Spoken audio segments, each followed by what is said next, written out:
नमस्कार दोस्तों, B for business में मैं आनंद जोशी आप सभी का स्वागत करता हूं। दोस्तों, हम सभी लाइफ इंश्योरेंस लेते हैं और लाइफ इंश्योरेंस लेने का बेसिक भी समझते हैं कि अगर हमें कल कुछ हो गया तो हमारे परिवार को कोई परेशानी ना आए।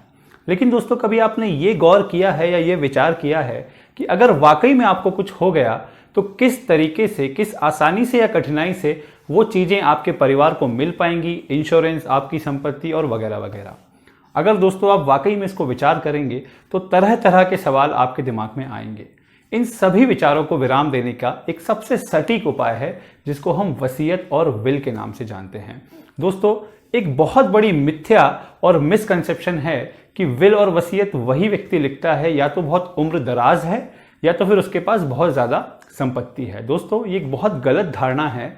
हम सब वसीयत लिख सकते हैं। अगर आप इन दो कैटेगरीज में आते हैं, इन दो कैटेगरीज में अपने आप को टिक करते हैं, तो आपको अपनी वसीयत आज ही लिखना चाहिए। पहला, आपके ना रहने से आपके परिवार के प्रेजेंट को और फ्यूचर को एक कंसिडरेबल इंपैक्ट होगा। और दूसरा, आपके पास कुछ ऐसी संपत्ति है, ऐसी चीजें हैं जो आप चाहते हैं कि आपके ना रहने पर आपका परिवार उसको यूज कर पाए लीगली।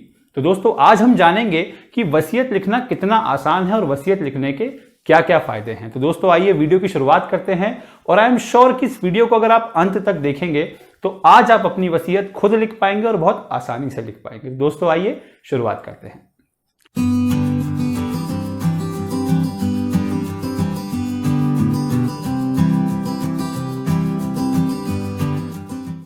दोस्तों, जब भी हम वसीयत के बारे में सोचते हैं तो हमारे दिमाग में कोर्ट कचहरी और स्टैम्प पेपर की इमेज बनने लगती है।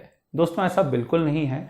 आप एक सादे कागज पर भी अपनी वसीयत लिख सकते हैं। तो दोस्तों, 6 ऐसे पॉइंट हैं जिसको अगर आप ध्यान में रखेंगे तो आप अपनी वसीयत बहुत आसानी से लिख पाएंगे। आइए शुरुआत करते हैं। पहला पॉइंट है, आप सबसे पहले एक सादा कागज लेके वसीयत लिखना जब स्टार्ट करेंगे तो सबसे पहले आपको क्या करना है, उसकी हेडिंग डालिए। उसमें आप वसीयत या विल लिख सकते हैं उसकी हेडिंग में।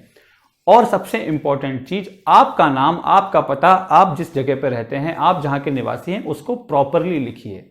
आपके जो भी लीगल डॉक्यूमेंट्स है, अगर आपके पास आधार कार्ड है तो उसको देखकर ही उसमें लिखिए। तो जो पहला पॉइंट है वो है आपका नाम, आपका पता, आपकी चीजें बहुत एक्यूरेट तरीके से आपको लिखना है। दूसरी चीज आती है दोस्तों, हमें कुछ डिक्लेरेशंस इसमें देने होते हैं। जब भी आप अपनी वसीयत लिखें तो उसमें डिक्लेरेशन जरूर ऐड करें कि मैं जो ये वसीयत लिख रहा हूं, मैं किसी अनुचित दबाव में नहीं लिख रहा हूं, मैं साउंड माइंड का हूं और मेरी जितनी भी पुरानी वसीयत या मेरे ऐसे स्टेटमेंट लिखे हुए हैं उनको मैं निरस्त करता हूं। तो दोस्तों, पहले हमने अपनी डिटेल्स डाल दी, फिर हमने कुछ डिक्लेरेशंस डाल दिए। अब तीसरी चीज जो हमें विल में और वसीयत में डालनी है वो अपनी संपत्ति की एक लिस्ट बनानी है। संपत्ति कुछ भी हो सकती है जिसके आप मालिक हैं। आपका मोबाइल फोन, आपकी गाड़ी, आपका ऑफिस, आपका घर, आपका प्लॉट, आप सब चीजों को लिस्ट आउट कर लें जिसके भी आप मालिक हैं। चौथे सेक्शन में आप उन बेनिफिशियरीज के नाम लिखिए जिनको आप वो संपत्ति देना चाहते हैं। और याद रखिए कि उन बेनिफिशियरीज के नाम भी लीगल नेम होने चाहिए। उनके आधार कार्ड में, उनके लीगल डॉक्यूमेंट में जो नाम लिखा हो वही नाम लिखें। कई बार स्पेलिंग में हम गड़बड़ कर देते हैं और जो बाद में जाके उनको बहुत प्रॉब्लम आती है। तो बेनिफिशियरीज की एक लिस्ट बना लें और उन्हीं के सामने आप ये लिखें कि आप उनको क्या क्या देना चाहते हैं। तो आप चौथे सेक्शन में बेनिफिशियरीज का नाम लिखेंगे और जो संपत्ति आप उनको देना चाहते हैं उसके बारे में लिखेंगे। दोस्तों, 5वें पॉइंट में हम एक एग्जीक्यूटर अपॉइंट करते हैं। एग्जीक्यूटर का मतलब, जब हम इस दुनिया में नहीं रहेंगे तो हमारे बिहाफ में वो हमारी विल का एग्जीक्यूशन करता है। जिस तरीके से हम उस संपत्ति को बांटना चाहते थे वो ये इंश्योर करता है कि संपत्ति उसी प्रकार से बटे। एग्जीक्यूटर कोई भी हो सकता है, आपका हितैषी, आपका शुभचिंतक, आपका दोस्त, आप किसी को भी एग्जीक्यूटर अपॉइंट कर सकते हैं। तो 5वें सेक्शन में आपको ये लिखना है कि मैं इस फलाना फलाना व्यक्ति को एग्जीक्यूटर के रूप में अपॉइंट कर रहा हूं जो मेरे नहीं रहने पर इस संपत्ति का प्रॉपर डिस्ट्रीब्यूशन करेगा। और दोस्तों, 6th सेक्शन में हमें अपने साइन करने हैं और हो सके तो आप उसमें अपना थंब इंप्रेशन भी लगा दें।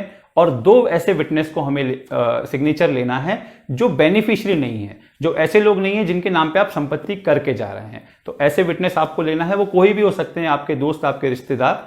वो उस पर साइन करें, आप अपना हाथ से साइन करें और अपने थंब का इंप्रेशन भी उस पर छोड़ सकते हैं। तो दोस्तों, इन 6 सेक्शंस को ध्यान में रख के आप अपनी विल बहुत आसानी से एक सादे कागज पर भी बना सकते हैं। अगर आप अपनी विल को रजिस्टर करना चाहते हैं तो ये कोर्ट में रजिस्टर भी हो जाती है। आप इसमें किसी वकील की, किसी एडवोकेट की मदद ले सकते हैं और उससे सलाह मशवरा कर सकते हैं।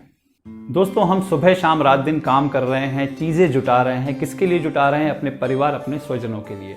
और अगर हम अपनी विल और वसीयत नहीं लिखते हैं तो हो सकता है ये चीज़ें लीगल लड़ाई और कानूनी चीज़ों में फंस जाए और हम जिनके लिए ये कर रहे हैं उनको वो ना मिल पाए। तो दोस्तों, सबसे इम्पॉर्टेंट काम मान के इसको करिए और अपनी वसीयत और अपनी विल ज़रूर लिखिए। तो दोस्तों, ऐसे कुछ और वीडियोस के साथ आपसे फिर मुलाकात होगी। मैं आनंद जोशी आपसे विदा लेता हूँ।